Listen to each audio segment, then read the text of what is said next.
I know some of you all are battling all kinds of illnesses and colds and what have you. There's hand washing stations around the building. I'll just say, whether you're having a problem with or don't want to have a problem, either which way, make sure to use that good hand sanitizer in between service and Bible class and worship and whenever. But keep each other as safe as we can, as strong and healthy as we can. We're glad you're here. And I know that some are still not well enough to get out. And we've got some other classes that are meeting this morning too. And for those that are watching online as we're live streaming, welcome to our morning services, to our visitors. We're glad you're here this morning. We're going to start our class, as always, with a prayer. And Bobby's going to lead us in a prayer with Father, we thank you for such a wonderful day. We thank you for our health and prosperity and freedom. We're thankful that we're able to visit some of the places that some of us will never visit in person. It will make more concrete our understanding of the places where Jesus walked. Thank you for David and for his service to the congregation. In Jesus' name, amen. Amen. Okay. So, time permitting, there are 3 different areas I plan to go through this morning. This again is from a tour that I did through Israel this past summer.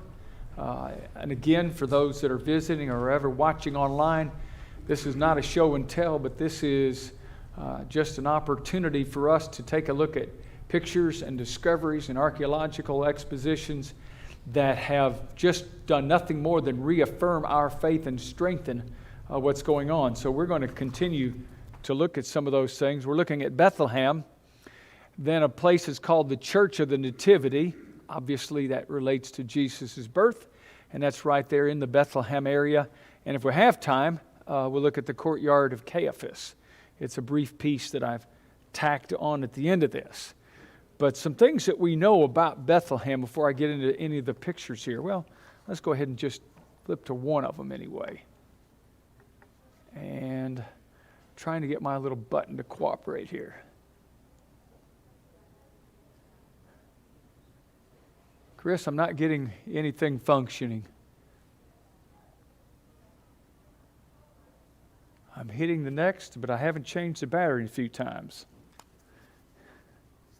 So, okay, now we're moving. Okay, now, so this is the dry season when we went into the Bethlehem area. And some of the things that we find in the Old Testament and in the New Testament, not everything that is mentioned am I going to read here, but 1 Samuel 16 talks about David being anointed king. It says, "Now the Lord said to Samuel, how long will you mourn for Saul, seeing I've rejected him for reigning over Israel?" This is a discussion between God and Samuel, of course. At this point, Saul had failed the Lord as king. And so the Lord says, "Fill your horn with oil. Go, I'm sending you to Jesse the Bethlehemite, for I provided myself a king among his sons." So that's 1 Samuel 16, verse 1. Verse 4, "So Samuel did what the Lord said and went to Bethlehem.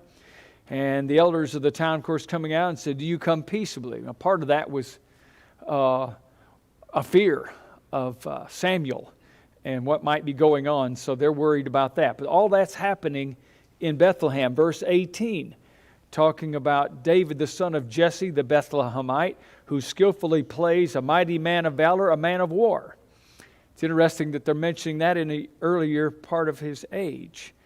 17, verse 2, "Now David was the son of the Epherite of Bethlehem, Judah, whose name was Jesse." So you're seeing here that David is from Bethlehem. His father's from Bethlehem. He tended his father's sheep. Chapter 17, verse 15, in Bethlehem, etc., etc. And so quite a bit down through here in 1 Samuel 17, Bethlehem, or the Bethlehemite, referring to either Jesse, David's father, or David himself. So all of these things fit together about what's going on. First Chronicles 11:17.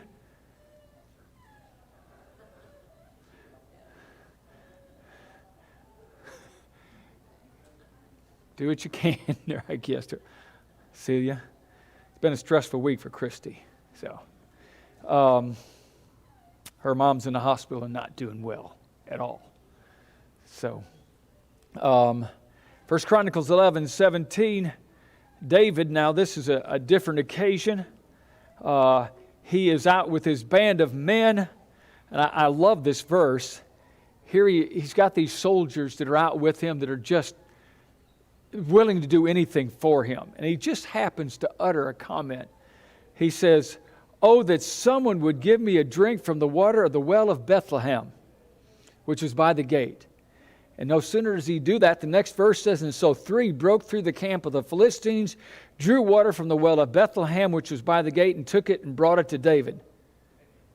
And it's like all that centers around that same area now, this whole thing, to that same location. One of the things that I want you to see, I didn't put this time a map or anything in there, is that a lot of what we're seeing in the Old Testament, and almost all of what's happening in the New Testament, at least in the Gospels particularly, is all in this very same region. And so with Bethlehem being a center of attention, it centers around David, of course, who is of the genealogy, or Jesus is of the genealogy of David. Matthew 2 verse 1, after Jesus was born in Bethlehem of Judea, in the days of King Herod, behold, wise men came to Jerusalem, inquiring, of course. In verse 5, they are sent down to Bethlehem. Verse 6, a statement which is a prophecy that comes from Micah chapter 5, verse 2. But Matthew is quoting it in reference to Jesus. God had spoken of old, and now it's reiterated in Matthew. "But you, Bethlehem, in the land of Judah, are not least among the rulers of Judah, for out of you will come a ruler who will shepherd my people Israel." Now, God's looking down at the whole world, always does. I believe very much that He keeps track of each one of us. We're not worth His attention. And as I say sometimes, but He gives us His love. That's incredible. But as we're seeing what's happening, He's got this main focus continually in this area and all that's going on. And so from way back when David was being anointed king, and how many generations, by the way, is that before Jesus? Any speculation? Turn to Matthew chapter 1. Look at verse 17. Matthew 1, verse 17.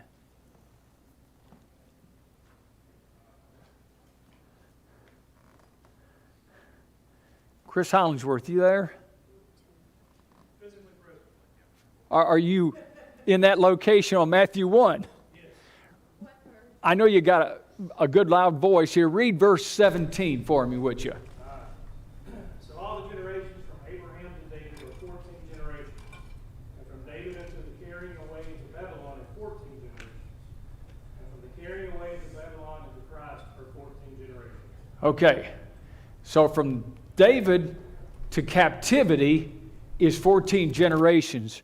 From captivity to the birth of Jesus is another 14 generations. Just for that point of time in reference, we're talking about 28 generations of time, however that time span might be. God's paying attention to this piece of land and watching what's going on. And it just astounds me how God is planning and provoking and doing all these different things. Now, I don't think He's overlooked Chattanooga or wherever you might be from, but it's a reference to He's keeping tabs all the way through. I find that astounding just in what's going on in Bethlehem. Now, let's move past some of these pictures here for just a moment. Again, we visited in the dry season, so it would look a lot nicer. I didn't go through and take any internet pictures this week as I did last week when we were looking at the Valley of Jezreel. But it is a place that sheep can scatter about. Micah 5 verse 2 I mentioned, in Joshua and Judges references there about Samuel, so I'm not going to backtrack and read any of those. But that's a part of what's going on in Bethlehem. What I want to focus on is what's called the Church of the Nativity. Before I get to that, there's one other place. In Bethlehem, as you could imagine, there's two primary places that want to lay claim to Jesus was born here. Another one, Jesus was born here. So I'll start with the one I think is less likely to be that, and that is from a very limited archaeological knowledge. And I'm basing it mainly because of the guys that led our tour, and also some other things that I've gathered along the way. But there is a church or a section of an area that lays claim to the birth of Jesus. And it's in that same area in Bethlehem, built into the hillside. And it is, okay, when I'm looking at it in the back, it looks kind of crooked here. It is a cave that heads down into an underground area.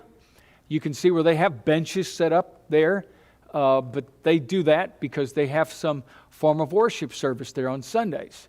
And they believe that to be the sacred ground where Jesus was born.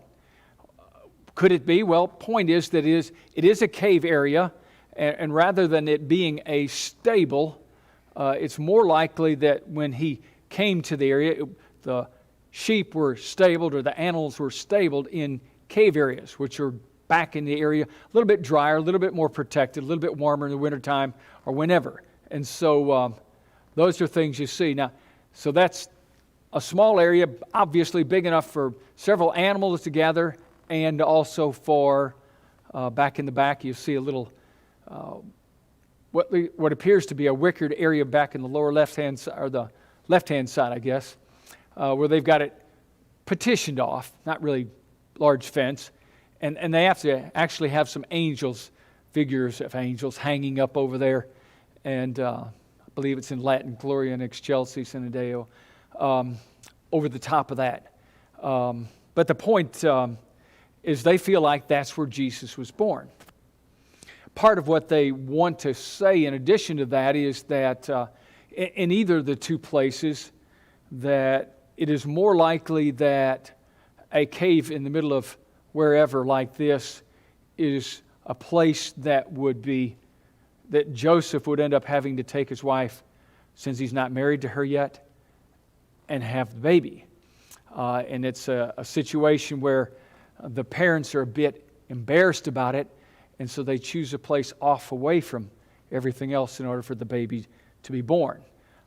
I don't particularly see that within the New Testament, so I'll stand with what is written there.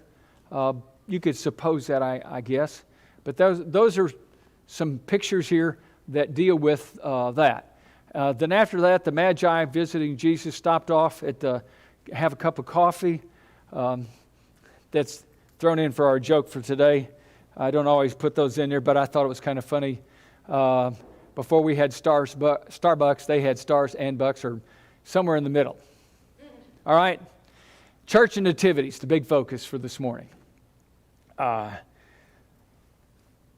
This is most likely the location covering the place where Jesus was born.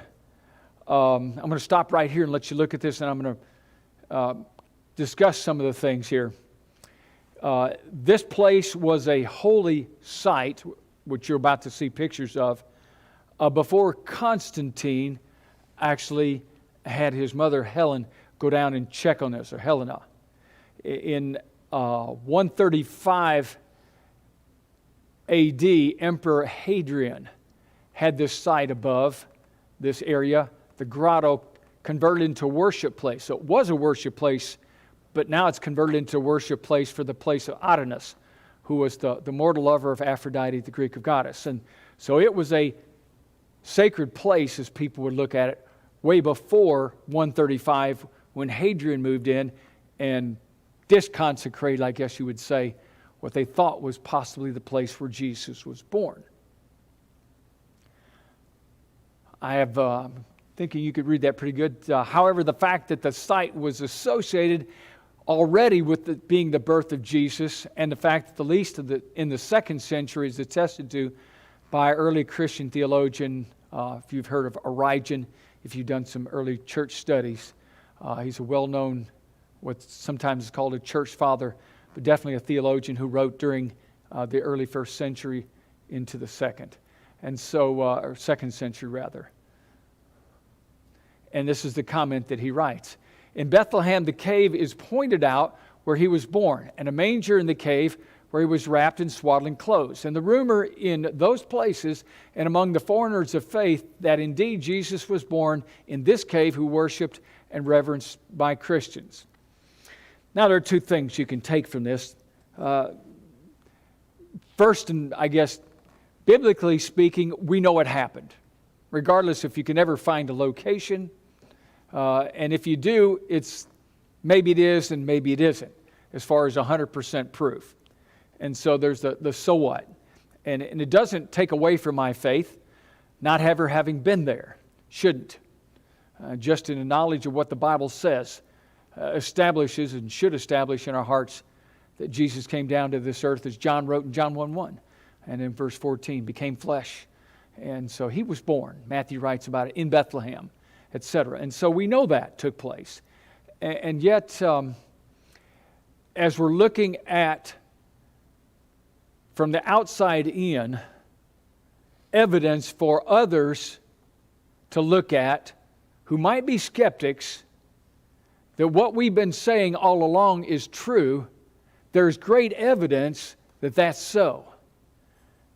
And so as I begin to speak to somebody about Jesus born of Bethlehem, and I have evidence is written in the 2nd century about someone who makes a reference back to the early Christians, to a guy named Hadrian who was an emperor who reestablishes something that had been going on before that time by Christianity and now wants to disconsecrate a place and make it his holy place, lets me know something was going on in that location. That every Christian from way back when thought that was the place to be. Why do we celebrate his birthday on Christmas when we don't really know the date? We don't. So why do we as people of the human race do that? Because they want to. We pick December 25th. We don't, as a we, if you're talking about at Central. No, I'm talking about everybody on the whole world. Well, there's lots of different we's in that group. I mean, Some don't believe in Jesus. right. And, I'm talking about the Christians. okay, overall umbrella of Christians. Yeah. They're looking for a place, as we're looking for a location here, to say this must be it. And they want to have a place that says this is the time to celebrate. And historically speaking, I don't want to spend a long time on this, and I'll move right on to back what we're at here. But historically speaking, there was a pagan god that was being worshipped around that same time that the early church was coming into being. And in order to provide what is sometimes called in missiological terms a functional substitute, when they were converting the pagans who still felt the urge around that December 25th time to celebrate the birth of whatever, we're going to celebrate the birth of Jesus. And that made sense for the people, so they accepted that. Does that make it that it happened that day? No. Does it take away from the fact of what the Scriptures teach, that He came and lived? Can we celebrate that? Yeah, we can celebrate He came. The angels did, the shepherds did. I don't isolate one day. I've been grateful this whole month of what God's doing in people's lives, and because of what Jesus is. So I hope that's enough, and I'm going to move on to the rest of this because that's a whole new discussion here. But in 325 AD, something incredible happened, and that was the Emperor of Rome, which had traditionally for the past 2.5 centuries been not only pagan but anti-Christian, persecuting Christians, feeding them to the lions, putting them to death. Now all of a sudden the emperor becomes Christian. Out of that, because he's emperor, you've got all his entourage of men who want everybody to be good like the emperor. So they're out demanding people to give that same reverence. It just made sense as far as a Roman government goes. Whether Constantine gave the direct order to start with or however it happened, you wanted to be a Christian because emperor was Christian. And so you have a conversion at that point of a lot of pagans to Christianity to some degree. And if you ever want to see a mix of Christianity and paganism, go to Central America and watch some of the voodoo stuff that goes on in some of the areas. And there's a mixture of paganism and Catholicism there, which they call Christo-paganism. And it's a reblending of what's already been blended. But it's doing something a little different, but calling it something somewhat spiritual. And so Constantine, when he becomes Christian now, wants to have everybody be Christian. And so that follows suit. Now, his mother, who also was a Christian at that time, and I'm not sure of the details of all the conversion. I'm suspecting early back in that time probably was true to what the scriptures are written. But his mother, Helena, he sends out from Rome area to go to some places in the Holy Lands, as they called it, around the Jerusalem area, to determine the places that are being discussed in regards to Christianity and the birth of Christianity and what happened there. It comes down to two of the most credible places that they focused on. One was the birthplace of Jesus that we're looking at right here, and the other we'll look at another time is the tomb of Jesus. In both situations, when Helena gets to these locations, she's finding Christians, now this is like in 326 AD, that says, I remember my great-great-grandmother saying, this is the place. As she would go around town, everybody in the whole area kept saying, this is the place. When she'd go to other cities, they'd say, go back to this city. Everybody was focusing all of their history to that one single point. And that's what we're looking at as far as the birthplace of Jesus. Doesn't make it any different, other than it's kind of unique that that place is still there and still can be visited. I just threw that picture up as one of many ornate pieces inside the church building. But let's look at the outside of it for just a moment. This is the main door, and I put a question mark on it, and you're thinking, the main door? To what you would look at and think is a basilica? And again, for comparison size, I wanted you to look at the door in the picture and see us standing alongside thinking, somebody must have been living real short back then to have made the door. Why would you make doors that short? So let me ask you a question here as we're looking at, why would you make doors that short?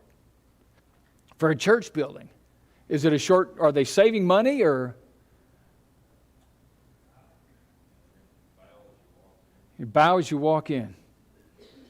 So from the outside where you're seeing with Melanie and I's picture there, and from the inside just looking out, there's a few steps coming down as you come inside. But there is nobody going to walk into that basilica standing upright. Everyone's going to have to be not just a little bit bowed. Obviously, you can see you're going to have to be pretty hunched over to get inside the door. And that's the main effort, or the whole entire effort of building it. So when you get inside, the size is humongous. And you're looking at the columns on the left and the right as you're looking down that way, and you're thinking, pretty classy place. Now remember, what you're looking at is a result of several generations after Helena came and selected or was told that that was the site. And once she found that was the site, then people began building and establishing shrines, etc., one over the top of the other, as if to say the shrine wasn't enough, so we're going to add a larger surface and then a larger one. But as you get a little closer, going down through there, you can see where some of the antiquity sets in, because they still have it set up where you can just have candlelight, no electricity. Fact is, I don't recall if I even noticed electricity being on or off in this sector of the building, but there had been in some places where we went down to because you couldn't have made it without electricity. But as you get closer to the front, I want you to see that it gets more and more ornate. The back at the rear of the building is very simple. It's just a wall and a door. And you look ahead and there's some columns. And as you get closer to the columns, you're seeing all the ornate of everything. Just to the point of it's extremely gaudy. I'm not sure how I got chosen, but I was standing there. There were 17 of us on this trip. And I was being careful not to offend anybody as I was taking pictures with my little phone. And Melanie had her camera and her phone, and everybody around was taking pictures, of course. And this one guard standing up behind the area where they have it roped off, where you're not allowed to go, goes, "You, come here." And I thought, okay, what have I've taken a picture of the wrong thing, and I'm in trouble. Please don't make me delete my whole phone. And I came up to him, and he unhooks the rope, and he goes, "Come on back here. I'll show you some better places." And he clips it back, and he takes me through this whole section. To this day, I have no idea. I ponder, was it because you saw how good looking I was? Far from that. What was it that did that? I don't know. Probably looked like the innocent guy that might give him a little tipple on the way, and I did. But he discussed their poverty, the fact that this was the first tour he'd seen in months through that area, because we're slipping in between. COVID says you can't get in, COVID says a group of 17 gets in, and then COVID again says you can't get in. And you'll know today even they've shut down the country again because of COVID. So it's barely been open, and we squeeze in. We're the only group there, and I felt like he deserved some attention. So I'm in just about every one of the pictures that I've got as you get up closer to that, because he felt like, now pose over here. And I said, I'd like some pictures. No, you've got to be in the pictures. So he kept insisting. So I'm in some of them. But as you're getting up to the area where we're going to go down in the downstairs area, the place that's the place, you just see more ornate stuff everywhere you turn. It's not like last century they had enough stuff. They have to hang one more picture or put one more silver this or one more gold that or whatever. And so this has been going on for several centuries. Now you get to this one sector that we were allowed to go, and you see the picture on the left and stairways that go down. And it winds around over these marble steps. Ocean doesn't practice anything there, so you have to be careful as you're going down through the area. And you come down to the bottom and you look at this thing that looks like a chimney, picture on the right. And you go, and what is that? And, and it was tall. It was, 14, 18 feet tall. And somewhat material, and I couldn't recall now if it wasn't like it was marble over the top, but it was something decorative. And down below, almost like a fireplace-looking thing. And I'm thinking, what is this? And they were discussing, the rest of them who got up there before I did, what was going on, and pointing down the floor. And so down the floor, at the base of what we would think would be the fireplace, as it's kind of laid out in that kind of design, is a 14-point star. And they said, this is the birthplace of Jesus. This is the location. And I thought, I'd say, I wasn't nearly as impressed maybe as I should have been. Could be. This place and the one we'll talk about another time where could have been the tomb of Jesus. People have waited in lines outside the building before COVID age for hours, who have spent their entire lives thinking, someday I'm going to go to this place. And they're standing in line outside waiting to get down there. When they get down to the bottom, and they have just a moment with that star, just fall to pieces. Put their hand on that. And the guy who was our guide, put your hand down. Just felt a little strange doing that, honestly. Either it wasn't the place and it didn't matter anyway, or if it was, I didn't deserve to touch it. But it was fine if anybody chose to, of course, too.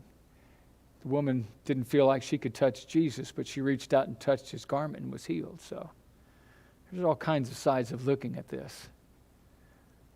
14-point star. And we read a while ago from Matthew chapter 1, verse 17. Now, they chose to put the star on there. It wasn't like it was left there. But what they selected way back when of a 14-point star refers to the generations that it took from Abraham to David, David to captivity, and from captivity to Jesus. Just as a reminder that God had it already planned all the way through time.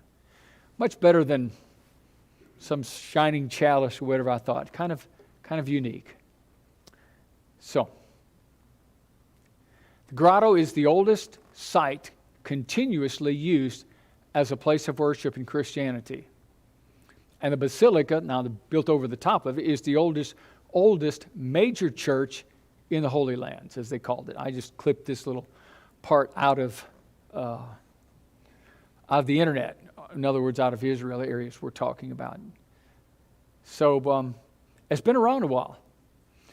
More than all of us combined together, if you put our years end on end. It's a unique place.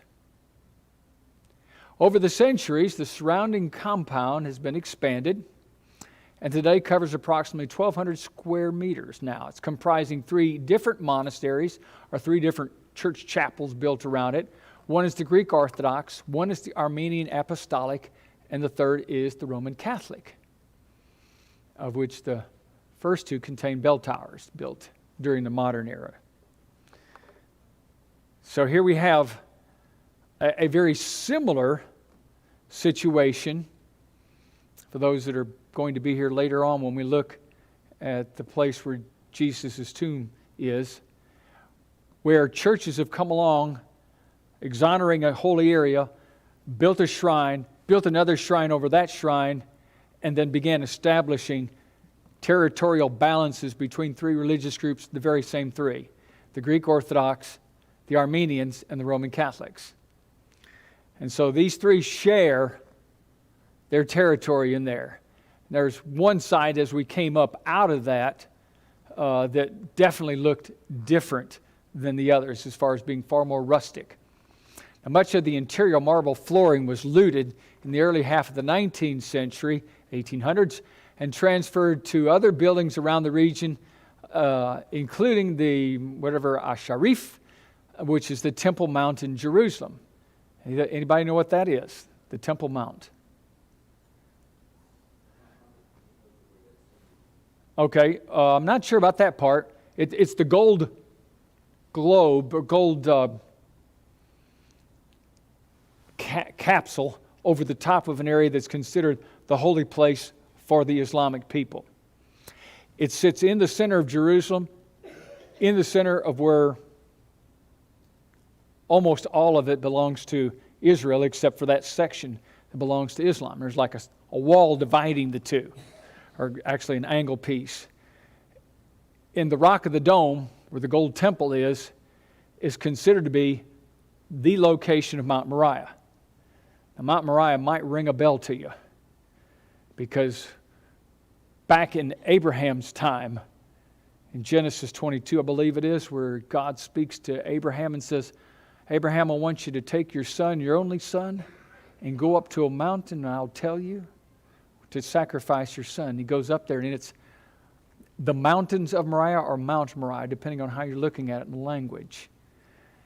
And so this location, Temple Mount in Jerusalem, is the same place that Abraham, now we're going back even further in time, God still got his eyes right on that very same place, was sent to offer his son. And so it's not a far stretch to move all of this marble from one place to another, because we're still looking at a pretty close distance between one and another. The church under the control during the Ottoman Empire around the Christmas of 1852, Napoleon forced the Ottomans to recognize France as a sovereign authority and over the Christian holy sites in the Holy Land, and the Sultan of Turkey then replaced the silver star of the grotto and completed the Latin inscription there. So there were some special things done.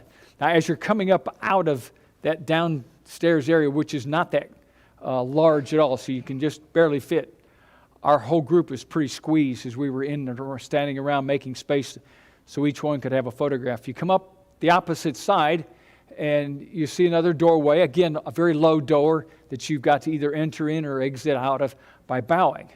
But you're finding artifacts and things a lot more sublime, a lot more, they're decorative but not ornate in the sense of what we saw when we came through the first one. And I don't know who belongs to the first and who belongs to the second, but I'm guessing that the Armenians may have this section here. So each one's got his control over this region of these different churches. Some of the mosaics date back to the first time that the inscriptions and stuff was being built. So we're looking at the 100s or 200s era as the Christians were beginning to recognize this as the holy place. Courtyard that exits out, a little bit simpler than the first place that we looked at going in. Okay, we got 3 minutes. We're doing okay. That's the 3-minute bell, I guess. So very nearby is a place where it's described as the courtyard of Caiaphas. They know this for sure. If you'll recall the name Caiaphas, it relates to Jesus and his time of being on trial. Caiaphas, well, let's just look at John 18, verse 13. Speaking about Jesus, as they led him away to Annas first, for his father-in-law of Caiaphas was the high priest that year. Verse 14, now it was Caiaphas who advised the Jews that it was expedient that one man should die for the people. Not a very good man, but he was speaking a prophecy nonetheless. I always found that interesting. It was against Jesus, but God was utilizing him to proclaim what he had planned for his people, that one man should die for his people. Now, Caiaphas' slant was a little different as far as the death procedure and the outcome. So they sent him bound to Caiaphas, the high priest, verse 24. Verse 28, they led Jesus from Caiaphas to the praetorium. It was there early in the morning, but they didn't go in to the praetorium lest they should be defiled. And so all this is happening in this region of the courtyard. Now this looks kind of rambled and rumbly, but there's a little bit nicer part of it. The steps come down over what they feel like was originally the courtyard. Now they've rebuilt it. And then the steps itself, part of the original steps that date back to the time of the first century. So for everything they can see, archaeologically speaking, marked, carved, etc., this is Caiaphas' location. Right off the edge of Jerusalem temple, where he does his work and gets his done things as the high priest. And this is where Jesus came down the steps and where he stood on trial. These steps. And that's pretty cool. So, right off to the edge of that, I don't know if you can really see that picture as well. You see the Roman soldier on the left side of the column and a guy in the middle with his hands thrown up out in the air and a couple people in the background whispering in his ear, asking him a question. And his response is, as Peter would say, I don't know who you're talking about. Because Peter also was in that place. Remember, he slipped up and John was with him. John got in, got a girl by the door to let Peter in, and Peter gets put under the questioning of, weren't you one of the people with Jesus? And the denial right there in that same garden. So the good and the bad of Christianity, as far as that goes. Of course, the beauty of it is that it doesn't end there with Peter. And I'm thankful because that's the way it should be for all of us. Okay, thank you for staying awake, most of you, during this time. And I hope this has helped you to be a little bit stronger in your Christianity. Let's say a prayer. Father, thank you today. You bless us well, and we praise you for it, and we we're just astounded that you've been focusing not only just on that one little spot of land for thousands of years, but on our lives. Watch over us, Father, through the rest of this day. For those that are struggling, we pray for strength. In Jesus'